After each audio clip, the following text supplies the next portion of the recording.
Hi, welcome to this next lecture. Today we'll take a look at the next two vocals, and the first one of them is O. O. And in the Hebrew we learned so far that we write the vocals under the consonant. Now this one is an exception because we don't write the O under the consonant, but we write it to the top left corner. Let me just show you the example. So let's imagine we have some consonant over here, and the vocal O is now not written under the consonant, but to the top of the left corner over there. And we'll make such a dot. I hope you can see that one. So that would represent the vocal O. Remember the chirek? The chirek, the E sound, is also a dot, but it's under the consonant. Now when the dot is above the consonant to the left side, then this is not a E, but a O. O. So let me just show you one example, like what if I have the consonant Aleph and I write a single dot to the top left corner. So this represents, first of all, the consonant. We start reading as always from top to bottom. This is the sound. And then we don't have this O under here, but rather we have it to the top left corner. And we continue with this O. So it's, in this case, and O equals O. O. Let me show you another example. Let's take this consonant here. This is a vet. And I write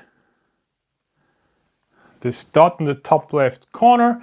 So we start reading from top to bottom, V, and then we have the O, vo, vo. So let's do some practice. So let's take a look at this word here.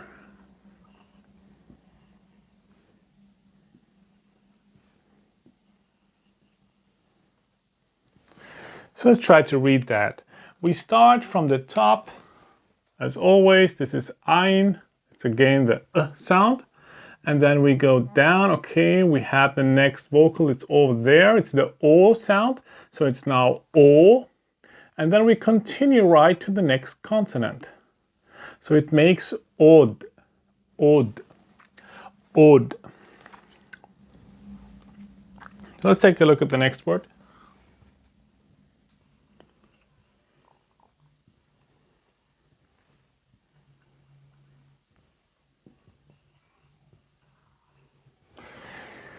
So what's that one? We start with the kuf, then it continues to the O, it's called Kholem, by the way. So the O is called Kholem. And then we continue farther to the lamed. So we have k, o, kol, kol, kol. Kol means voice. So the next example is that one.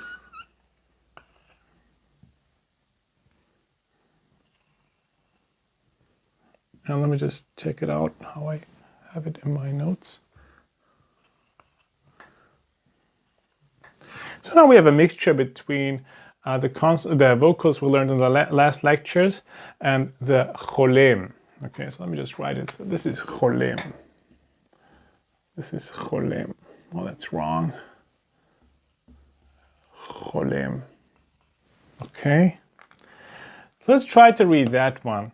We start as always, top to bottom, right to left. It's m-a, so ma. To the next consonant, it's resh, mar. To the next vocal, it's now the Kholem. The Kholem doesn't appear under the consonant, but to the left side on the top corner. So it's ma, ma, ro, and then it continues to the next consonant, r. Maror, maror. And maror means bitter, bitter. So that's it, practically. So you know how the Kholem looks like. If you see such a dot to the top left corner, then it means O. Okay. Now let's go to the next vocal. The next vocal is the U sound. Okay, and this vocal is called Kibbuts. Let me just trash this notes over here and start from U. So now we'll take a look at the vocal that is pronounced as oo, oo, okay, oo. So the oo sound is called kibbutz, kibbutz.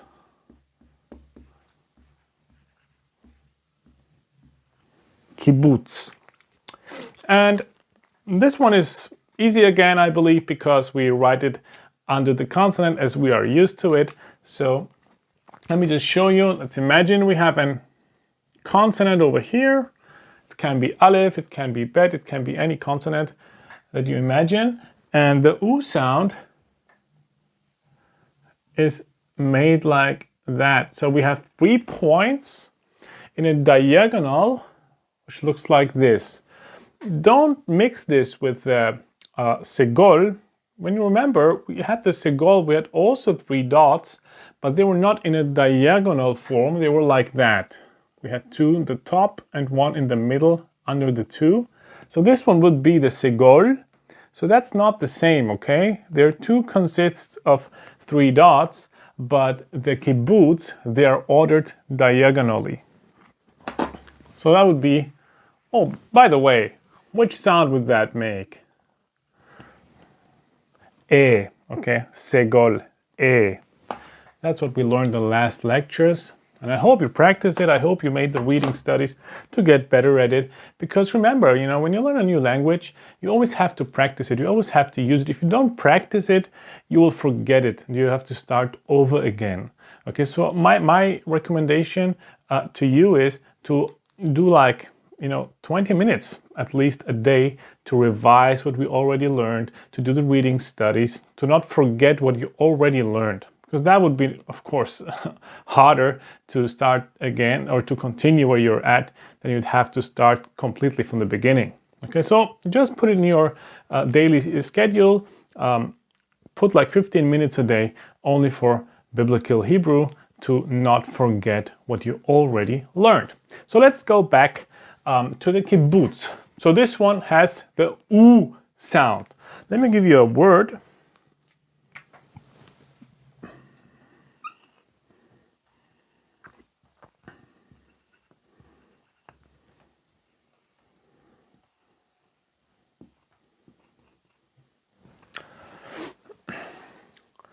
So, well, actually, I show you that one either.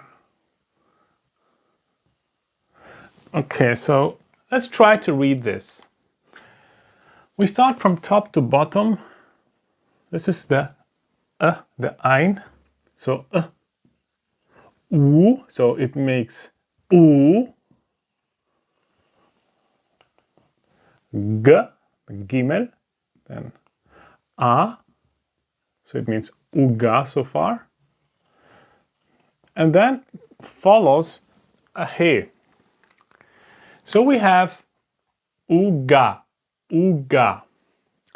Now, the reason why I don't spell the he is something we will learn later on.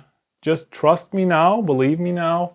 You don't have to spell this he when it's written in the end and we have a vocal before it. Okay, just trust me now, we'll learn this rule afterwards, but this one will be called uga and not uga, okay, uga. And uga means cake, cake. So do you like eating cake? I love cake, okay. So that's a great word to learn, right? So let's take the next word.